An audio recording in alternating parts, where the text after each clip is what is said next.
There's a kind of quiet that only happens at 3 in the morning. You probably know the one. A garage with one bulb on, the hallway light off, a guy bent over an open hood, or sitting in front of a glowing screen, or kneeling next to a kitchen sink with the cabinet doors open and a wrench in his hand. He hasn't moved in 20 minutes. His wife has gone to bed without him. The dog has given up and curled up on the rug. From the doorway, it looks bad. It looks like a man avoiding his life by buying himself a small problem to chew on instead. That's the story I want to push back on. Because the more I watch this, the more I think people have it almost exactly backwards. Here's where I keep landing on it. Picture an ordinary week. You sit through a meeting where nothing actually gets decided. You send an email. Someone replies with 3 more emails. Your boss tells you the work was great, and then later that same week mentions something you should think about for next time. You get home and your kid wants to know why dinner is late, and your partner asks how your day was, and you open your mouth and realize you can't answer. Not because nothing happened. Because everything happened, and none of it gave you anything you can hold. That's the texture most of us live in now. Days where you can't tell when you lay your head down at night whether what you did was good or not. You go to bed slightly unsettled. You wake up the same way. After a few months of that, the body starts to register it as a kind of low background tiredness that no weekend can really fix. And the popular advice when that tiredness builds up is to talk about it. Tell someone, open up, process it. For some people, that helps a lot. I'm not arguing with that. But what I keep noticing, and I'd say especially with men, though not only men, is that talking about a fuzzy feeling sometimes just adds more fuzz. You sit on the couch and try to put words to it, and you end up more confused than before. The mind doesn't always need more language for the problem. Sometimes it needs something simple it can actually finish. That's what I think the late night project actually is.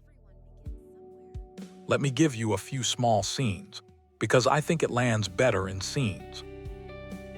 A man comes home from a week where every decision he made was second-guessed by someone above him.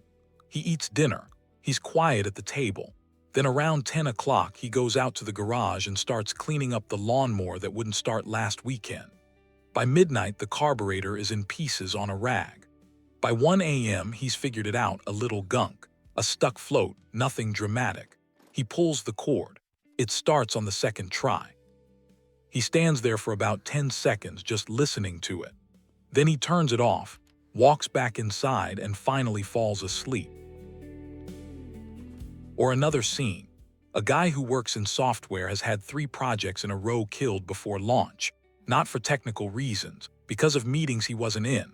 One night he opens up a small personal project he's been ignoring for 6 months and spends 4 hours hunting one bug. At 2 in the morning he finds it. A typo. 1 letter. He fixes it. The thing runs. He doesn't tell anyone. He just closes the laptop and goes to bed lighter than he's been all month. Or one more. A woman, after a long argument with her teenage son, goes into the kitchen and bakes bread at 11 at night. Not because anyone needs bread, because flour and water and yeast follow rules, and her son right now does not. These look like avoidance from outside. From inside, something else is happening, and I think it's worth saying clearly. In each of those scenes, the person walked away from a part of life that wouldn't give them a clear answer and walked toward a part of life that would. The lawnmower starts or it doesn't. The code runs or it doesn't. The bread rises or it doesn't. There's no committee. There's no, well, it depends how you look at it. The world either turns the key or it doesn't, and you can stand there and know. That kind of clear answer used to be the texture of most work. You planted a row of corn and you saw whether it grew. You built a fence and either it stood up or it fell over. Now a lot of us live in this constant middle place where projects don't have endings and feedback is somebody's mood that morning. The stuck bolt that finally gives way is one of the last honest verdicts left in the day. And I think that's why people go looking for it.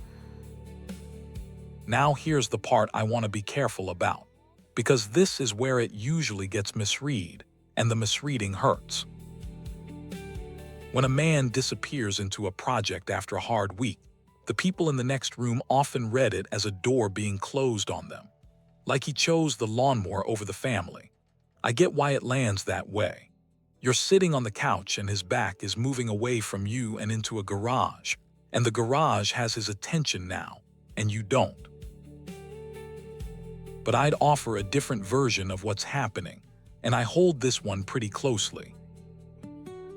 He didn't choose the lawnmower over you.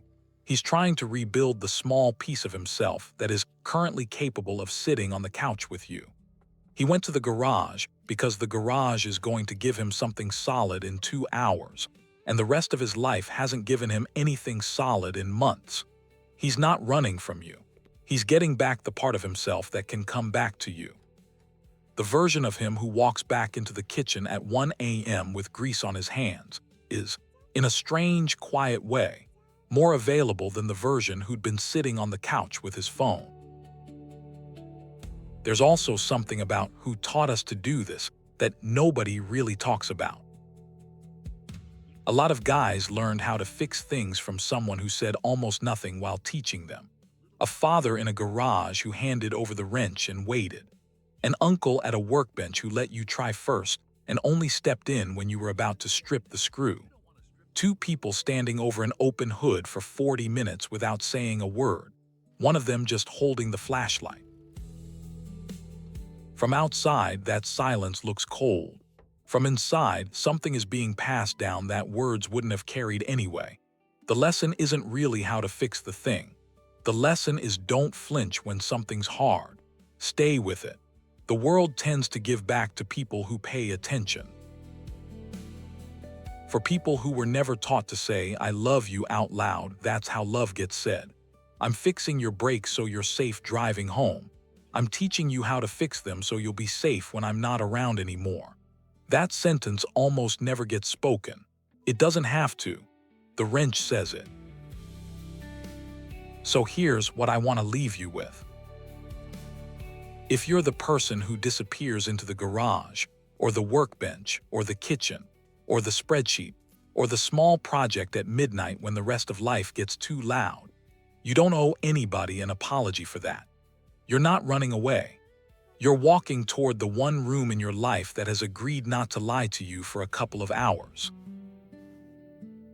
And if there's somebody in your life who goes quiet and goes out to the shed when the pressure builds, try not to take it as a door closing on you.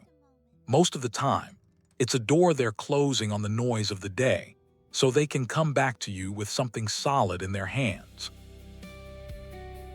You'll probably still go back to that quiet room tomorrow. Not because you're avoiding your life.